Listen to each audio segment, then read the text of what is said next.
It's a chilly night, but it's time for the second episode of the Goblin Ringleader, or the Goblin Delivery Driver podcast. With your host, I'm Jack. Today we're going to be talking about the bannings, the ban and restricted announcements. Do you feel like the amount of time between each ban is fitting for all the formats? I personally think the Standard and Pioneer are both totally fine, but I think that Modern and Legacy and Vintage should all have their own ban announcement because of the way that we have such an increase in set releases that Legacy now is getting 4 or 5 sets before their next standard release.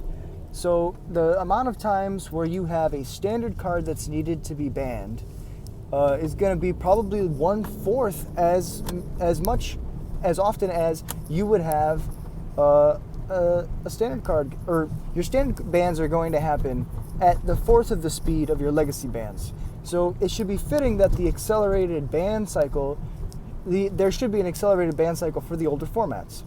As we have secret layers, as we have all these extra products that are slotting directly into legacy, there's an accelerated risk of broken cards, broken mechanics, and players finding things that break the game.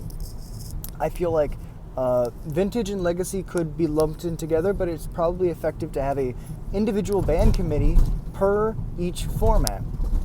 We already have this in Commander. Why would we not do the same thing?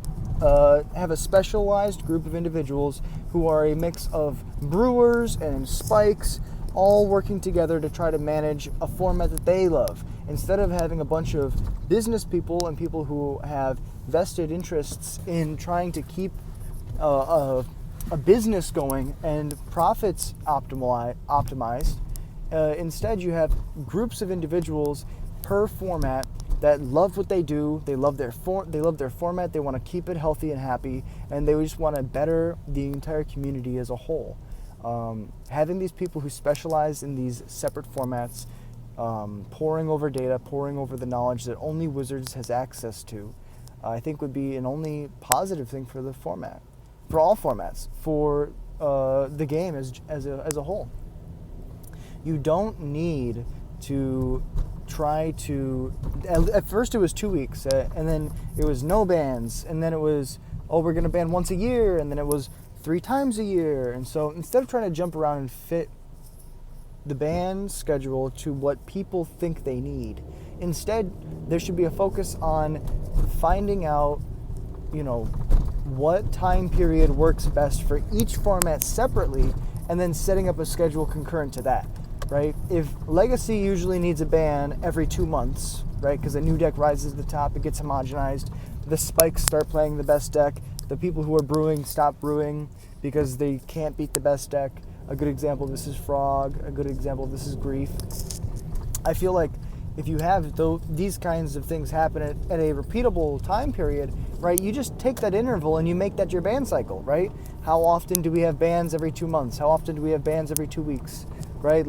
Or how often do we have people asking for bans 2 weeks after a format, a set rotates in, or a secret layer drops, right? How often do mistakes happen in a certain format? Schedule the BNR announcement in that time interval so that people can get used to, okay, yes, there's a broken deck. It's going to be around for 2 months. Then the BNR comes in for Legacy and they fix it, right? 2 months, that's 8 weeks. You can play against something really busted for 8 weeks, understand that it's busted, hate that it's busted, but then once they ban it, move on. Modern might be a little bit slower, right? Maybe it's instead of 2 months, it's 3 months. Or Vintage is every month, and then Legacy is every 2 months, and Modern is every 3 months. Standard is fine at 4, so you leave it at 4. Maybe that's how we do it. We break it up like that, and then you just have dedicated individuals. You find people who care about brewing, you care about a specific format above all else, above a certain deck, like people who just enjoy Modern. You get a group of those people, and you just have them run your ban list, right? And they need to, it's a Supreme Court style thing where they all have equal credence, and they have to get a majority to pass bans, right? Instead of people just trying to because this is how I imagine the current ban committee is. They're trying their best to take data. They're trying their best to take a comprehensive understanding of each of these formats, but it's just a lot of workload to put on a group of individuals for all the formats, for all the bans, at all times. I think that, mistakes are less likely to happen, and positives are going to be all over the place if we try, at least, to create separate groups for each format, separate timings for each bands, and we start treating the game like it is, which is we have separate formats for separate parts of this game. The formats are completely different from each other, and so they require completely different levels of supervision, completely different time scales, time frames. That's my argument. That's my idea. I think that the bans are an amazing improvement. I think that, taking away Giganta is good. It hurts some decks, but homogenization is never good for a format, right? When a card like the One Ring is free to play because it's a colorless card, the only thing that you need to fork over in exchange for the One Ring is your bank account, and that's not a barrier to entry, right? Or that should not be a barrier to entry, right? Being able to have cards that are enough to buy a car part, right?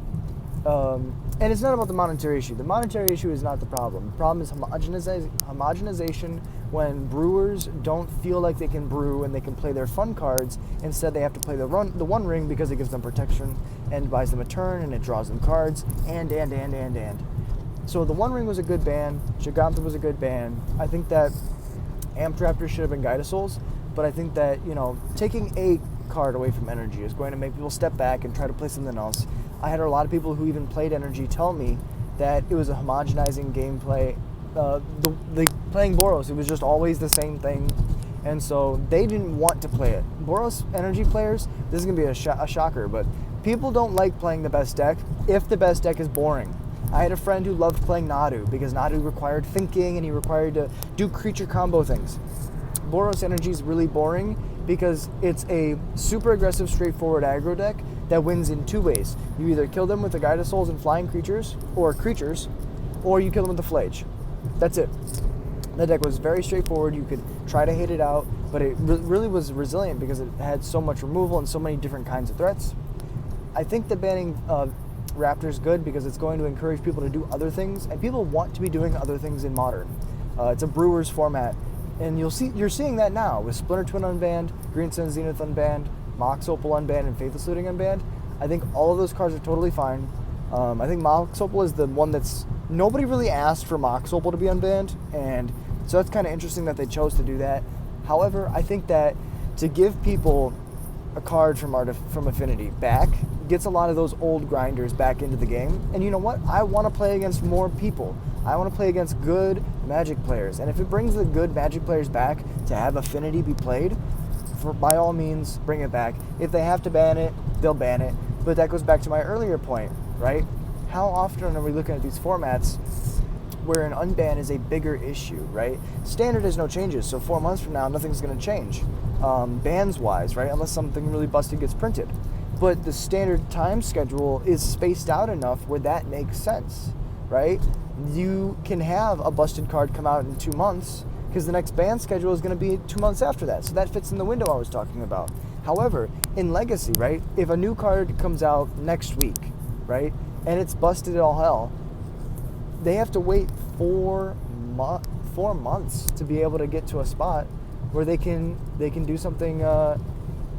They can do something about that card. And I think that just like having different time frames and doing things at different times, right, it just kind of fits like the whole, we like to think about ourselves as like separate formats for separate players, right? Some of us are Modern players, some of us are Legacy players. Like we all have our home format that we stick to and we love and we rep.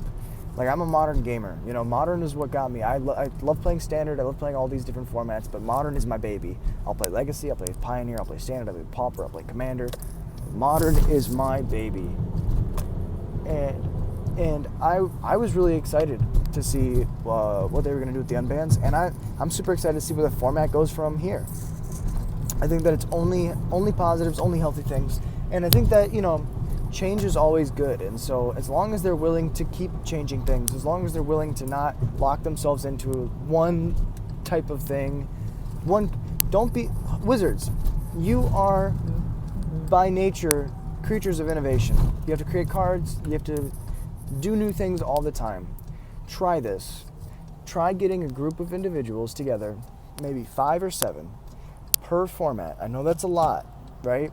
But like, you get them together in a group where you incentivize them to do this, right? You give them some kind of incentive, whether it's monetary, or you give them some kind of exclusive access to sets before they come out, or, you know, there has to be something to incentivize these people to do this. However, you get a group of 5 to 7 individuals who are specialized in a format, like content creators, it doesn't matter. Pick 5 people and have them, you have like a control player, a mid-range player, a combo player, and you have a brewer, and you have a spike, right? Like, you like have people who are specialized in different things.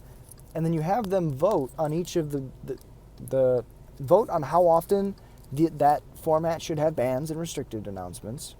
And then once, like, all of the decisions are made like that, where they go, well, what about this card? One of the group presents this card, or somebody gets recommended this card from Wizards, right? They then have to all think about the card, do research, come together, talk, and then vote. Make it a democratic process. Make it something where it's not just a group of people in a room trying to argue about things, right? Make it actually, make their vote mean something, have it be a majority, and then do that for every format, from Vintage all the way down to Pauper.